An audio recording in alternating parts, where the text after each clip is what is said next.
Welcome to our new series, the 200 Movie Challenge.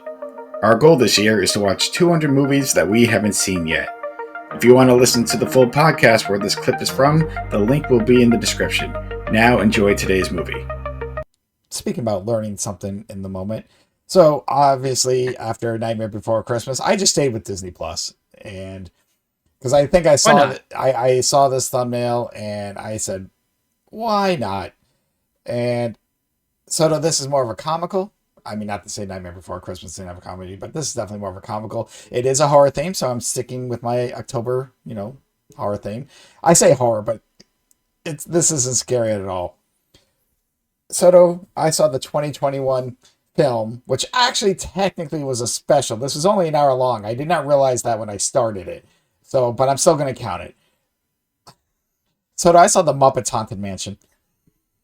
I saw the 2021 Haunted Mansion. All right, so You and your fucking Muppets, man. it was because obviously because of the time it's plastered on the main page. I'm like, I haven't seen this. Yeah, I fucking grew up on the Muppets. I've said this time and time. I love You Kermit sure Fozzie. did.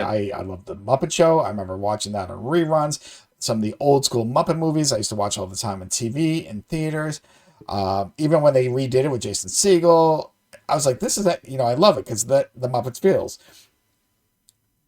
This one kind of mixes obviously the Muppets and Haunted Mansion and it's basically more stars Gonzo. It doesn't really star the whole Muppet clan, which to me I think is what really hurts this film. I think I love it when the Muppets are all together being Muppets, just being themselves, Mhm. whatever, from like Treasure Island to Manhattan. Like there's so many movies, but I think the ensemble is what works.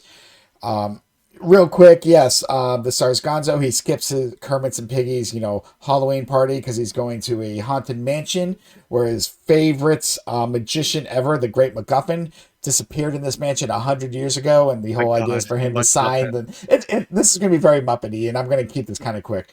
But he disappeared in the mansion 100 years ago, and he's been challenged to stay in the mansion for one night, but no one's ever come out of that mansion after one night.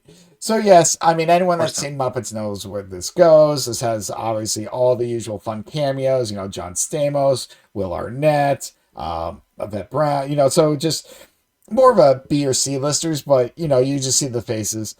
But yeah, I think this kind of got old really quick. And again, I say this because it obviously focused on Gonzo and Pepe and more of the ghosts and stuff like that.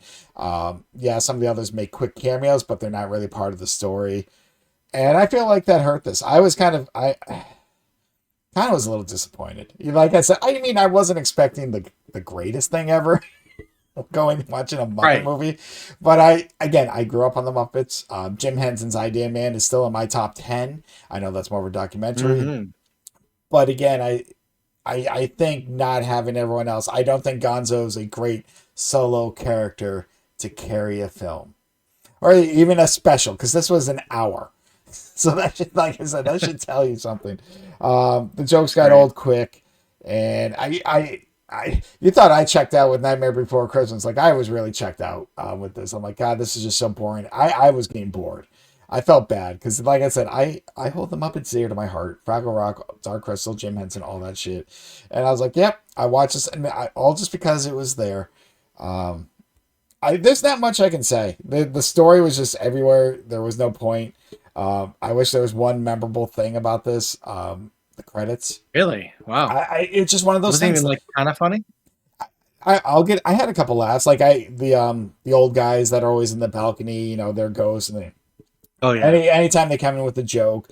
Um, I the other joke was I think Pepe kind of thinks this woman's fault. He's the sixth husband, but all the husbands seem to have died, and he thinks she actually loves him. So no, there's a couple funny parts, but there's been other movies. Again, just if I'm just going with the Muppets, where it's like, yeah, I can remember scenes, I can remember laughing, I can remember Tim Curry in the, again going back to Muppet Treasure Island, and he's brilliant in anything he does.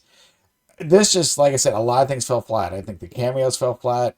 The songs I can't even remember.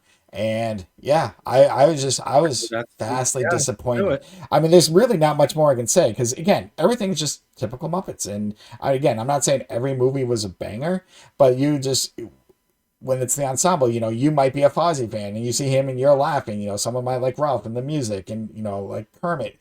You know, unless Gonzo's your favorite, yeah, this again, I was just like, I felt like this should have been so much better because I think because obviously Disney has the Haunted Mansion ride and they were trying to combine the two, but it didn't work and I don't know why it didn't work. I felt kind of sad, maybe just because this is kind of my childhood.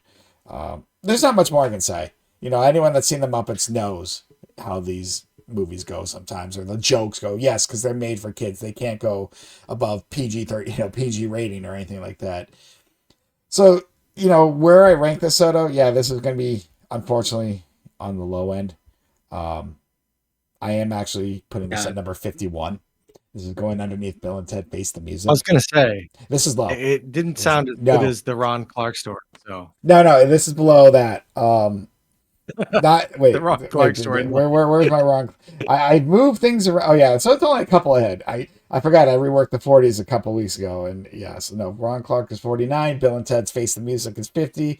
And like I said, it's the Muppets. You are gonna laugh at some parts or giggle at some parts. I just think overall as a whole, this isn't memorable like some of their other movies. Even the reboot that they did, whatever it was, 2013, 2014. I don't know when the Jason Segel one came out. Like that was enjoyable because not only they had all the originals, they introduced new characters, and Jason Segel just sold it. He's just like, hey, this is what we're doing.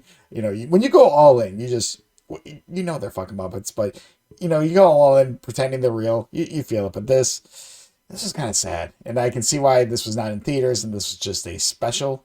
I didn't know that when I started. I didn't even see it at the time. I was just like, fuck it, Muppets and Haunted. Hey, I'm in my Halloween theme, but yeah, there's not much more I can say about the Soto. I mean, watch the old shit. This was very disappointing for what it could have been. So, okay, yeah, me and my puppets, me and my Muppets. I don't know.